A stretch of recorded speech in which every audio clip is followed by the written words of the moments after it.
ಈ ಸಮುದ್ರವನ್ನು ಹೇಗಪ್ಪ ದಾಟೋದು? ಬಂಡೆಗಳನ್ನ ಸಮುದ್ರದಲ್ಲಿ ಹಾಕೋದು, ಸೇತುವೆ ಕಟ್ಟೋದು, ಅದ್ರ ಮೇಲೆ ನಡ್ಕೊಂಡು ಹೋಗ್ತಾ ಇರೋದು ಅಷ್ಟೇ. ಆದ್ರೆ ಸಮುದ್ರ ತುಂಬಾ ಆಳ ಇರಲ್ವಾ? ಎಷ್ಟೊಂದು ಬಂಡೆಗಳು ಬೇಕಾಗಲ್ವಾ? ಅವಾಗಿಂದ ಬಂಡೆಗಳು ಹಾಕ್ತಾನೆ ಇದೀನಿ, ಆದ್ರೆ ಅದು ಮೇಲಕ್ ಬರ್ತಾನೆ ಇಲ್ವಲ್ಲ. ತುಂಬಾ ತುಂಬಾ ತುಂಬಾ ಬಂಡೆಗಳು ಬೇಕಾಗುತ್ತೆ. ತುಂಬಾ ತುಂಬಾ ತುಂಬಾ.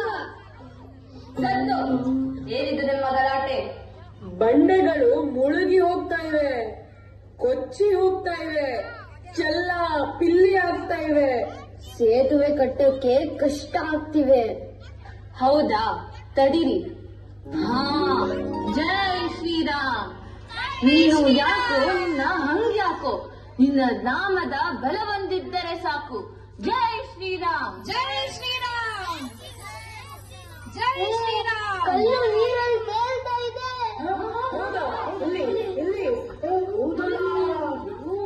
ಹಾ ಹಾ, ಬನ್ನಿ ಎಲ್ಲರೂ ಸೇತುವೆ ಕಟ್ಟೋಣ.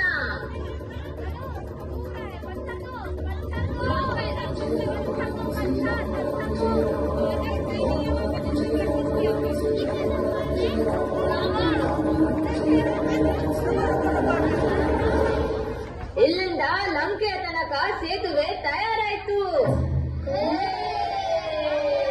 ಶ್ರೀರಾಮಚಂದ್ರನಿಗೆ ಜಯ. ಶ್ರೀರಾಮಚಂದ್ರನಿಗೆ ಜಯ. So right now we